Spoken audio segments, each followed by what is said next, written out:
We will begin with war. Because when a country is at war, there is no more important story day in and day out. The one story that you know every historian will write about when looking at the year 2026 is Donald Trump's war. And in that war, historians will find everything they need to know about Donald Trump's incompetence, Donald Trump's laziness, Donald Trump's ignorance, and yes, Donald Trump's madness. What happens when a madman starts a war? As of tonight, the United States military has completed 150 days of war service under Commander-in-Chief Trump. Donald Trump's war is now 5 months old. David Sanger, a New York Times reporter specializing in foreign policy, once participated in an interview with Donald Trump in which Donald Trump said the only limit on him, the only limit, is, quote, my own morality. That's what Donald Trump said was the only limit on him, which is to say no limit at all, because we all know just how much morality Donald Trump has. David Sanger writes this 5-month assessment of Donald Trump and his war. In recent weeks, he has seemed trapped, his presidency gradually consumed by a war he cannot find his way out of. He has discovered limits on his power that he could have scarcely imagined as he began full combat operations on February 28th, when he set out goals for a swift end to Iran's nuclear program and the overthrow of the country's government. 5 months later, those goals remain almost entirely unaccomplished. The shipping that crawled to a stop in the Strait of Hormuz, then was opened for a few short weeks, is back to a trickle. He has said publicly that he knows there is no appetite for sending in ground troops. Those limits have left him deeply frustrated, his aides say, and have made him more erratic, even by Trumpian standards. Erratic is the kindest possible description of Donald Trump's public utterances. He has been speaking in circles and self-contradicting language from the very first day of his war, and he continues to do it every time he talks about the war that he started but obviously does not understand. The American people seem to understand Donald Trump's war much better than he does. A new CBS poll shows that a large majority of Americans believe Donald Trump's war is going badly. 63% of Americans say that Donald Trump's war is going badly. 30% say it's going very badly. That same poll shows that Americans want what Americans have always wanted when an inexplicable war waged by an American president is going badly, very badly. They want that war to end right now. 67% of Americans want Donald Trump's war to end now. 65% of Americans disapprove of Donald Trump's handling of his war. Donald Trump obviously has no idea what to do. He agrees to ceasefires, then he bombs, then he agrees to another ceasefire, then he bombs. If the bombing were working, there would obviously be no reason to stop the bombing. And Donald Trump keeps saying things like this. We were dealing with a platform that was very manual. It required the thought that you need an engineering degree just to get the invoices out the door at times. There was a lot of back and forth. There was a lot of double checking of data. It became more of a entire company problem than it really was just a finance problem. Accuracy holds weight over anything else. And when you don't have reliance in the data, it makes it difficult for you to feel confident when you're hitting that send button. Tabs allows us to kind of just forget it and not think about it and trust that everything's flowing as it should. What separates Tabs is that the team truly cares about what you are trying to achieve. The team had no issues of rolling up their sleeves, getting involved, understanding why this was necessary, and coming up with a solution for us. Contract ingestion was very manual. Tabs takes it from top to bottom. They automate it through AI, it's ingested into the platform. We can then review and understand exactly how our billing is, map to specific products, and have an output that we trust and rely on. My biggest piece of advice is to do your due diligence, but don't waste too much time because you're going to end up going with tabs anyway. So.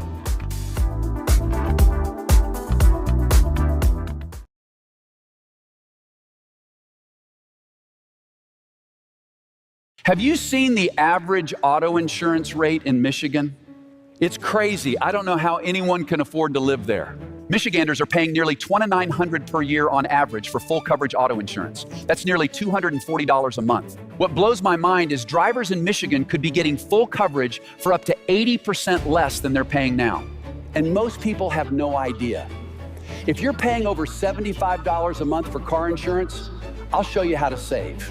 It's not just car insurance. Gas is up, groceries are up, cost of living in Michigan keeps climbing.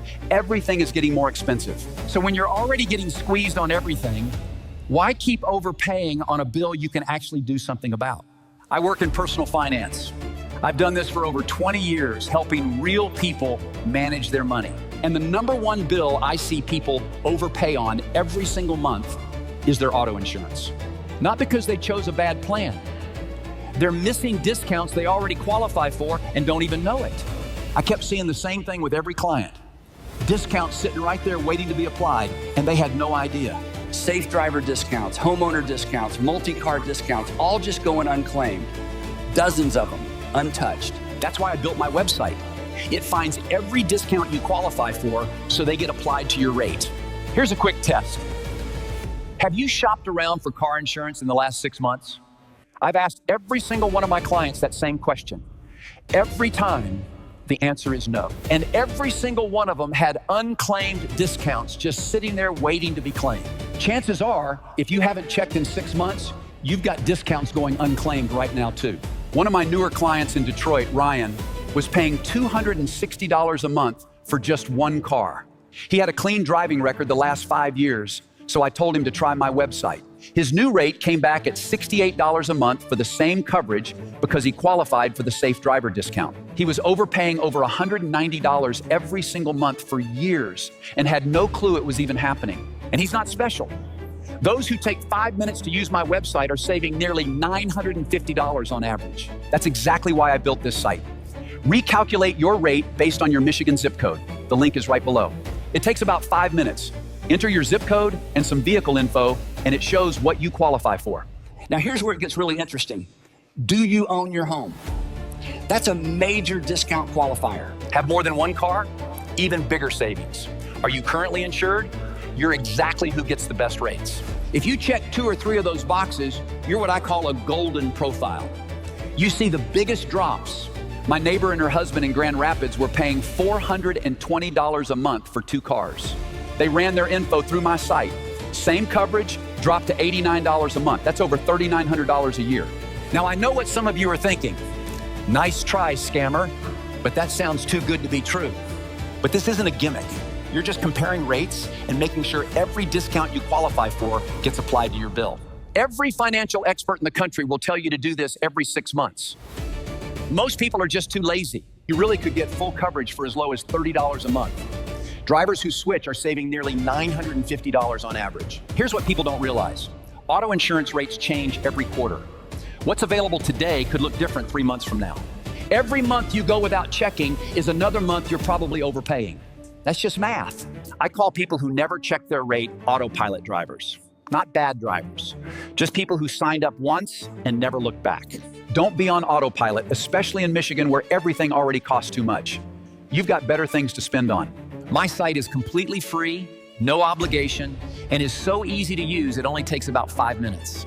Worst case, you find out you already have a great rate. Best case, you save big like tens of thousands of other drivers. If you live in a Michigan zip code, tap the link below this video. Enter your zip and see what you qualify for. I tell my own family the same thing. Just take 5 minutes and check. Tap the link below.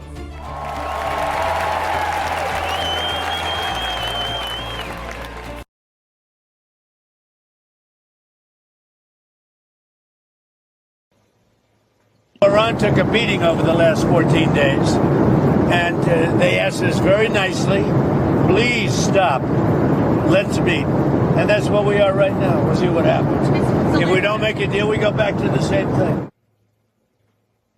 That's Donald Trump today saying a version of what he has said several times in the past. And so his threat to the Iranians and his promise to Americans is that he will do what doesn't work.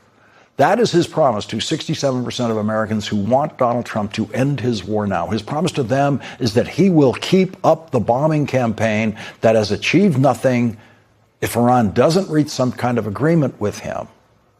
But Americans watched Iran reach an historic agreement with President Obama, negotiated by Secretary of State John Kerry, the most important diplomatic breakthrough of the 21st century.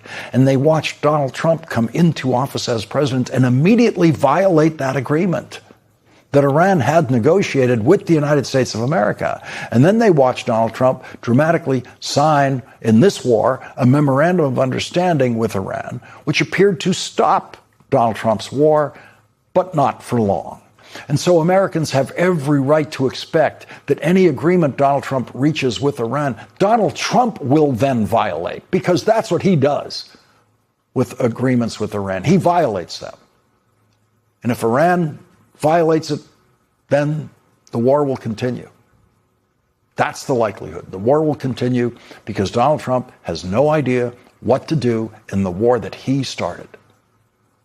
Donald Trump wants to be the first American president to win a war from the sky.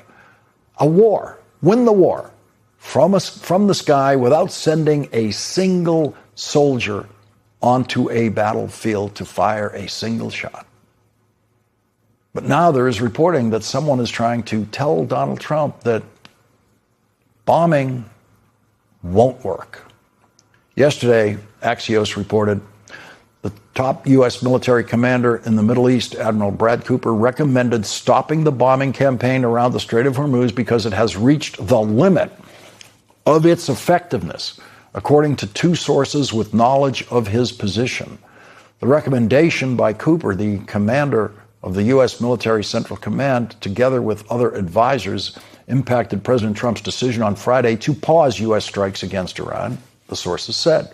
It was an acknowledgement by both military and civilian advisors to the president that there are limits to what can be accomplished through military action, and specifically an air power campaign. So what has Donald Trump done now that he's faced with that hard reality about the war? He has retreated to sheer fantasy. He spent the day yesterday putting out social media posts, fantasizing about bad things happening to American celebrities and entertainers who should never be on the mind of a commander-in-chief during wartime. And he issued a series of social media posts in which he imagined himself, hallucinated himself, seizing Iranian oil tankers. He also issued AI-generated fantasies about the war that he is actually waging. He's running a real war, and he's fantasizing this kind of thing about an imagined attack on Karg Island.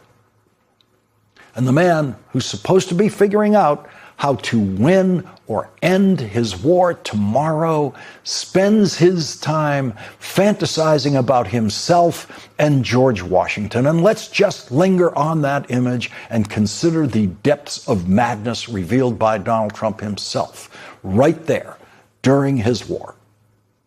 Stupidity cannot be anticipated. Insanity cannot be anticipated. And that's why you could never possibly have imagined that image of Donald Trump and George Washington being put out by a president of the United States until Donald Trump did it. And then when he did it, when he flashes his madness like that on social media, even though we can never anticipate exactly what graphic form it will take, it is completely empty of surprise because everyone knows how crazy the President of the United States is. And no one is calling for the use of the 25th Amendment to remove the madman in that image from the office of the presidency because the entire professional Republican Party in Washington has accepted fully the madness of Donald Trump. The American news media has understandably run out of words to express the horror of the madness of Donald Trump. And the entire world knows that the man who started the war in Iran and on the 149th day of that war put out that image of himself with George Washington is a madman. That is what has been proved beyond a reasonable doubt in 5 months of Donald Trump's war. And then in the now over 10 years of Donald Trump's political career. On Friday night, Donald Trump put on a bow tie and went into a hotel ballroom full of people to talk to himself. No one else was listening.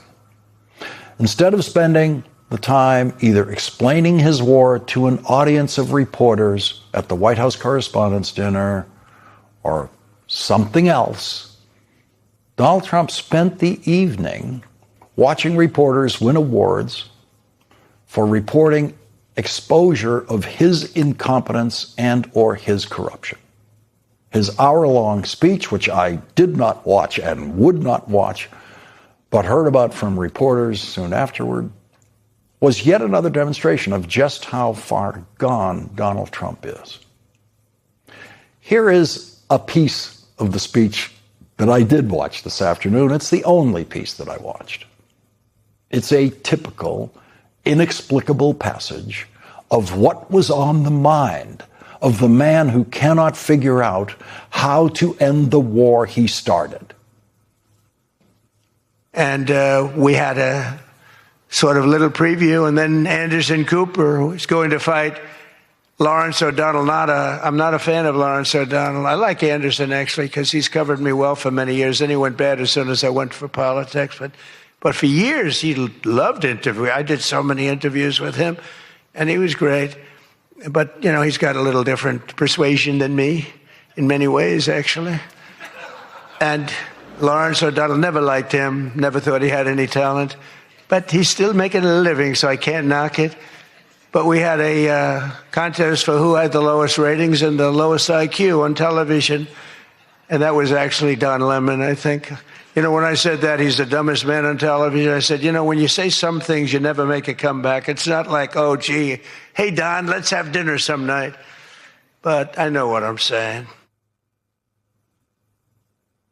I know what I'm saying.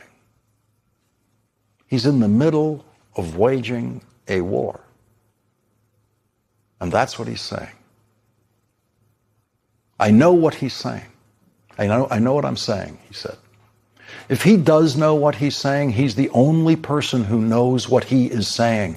No one has any idea what he meant in that passage or any other passage in that speech. The Iranians he is waging war against don't know what he's saying. They don't understand a word he's saying because no one does. No one in that room Friday night knew what he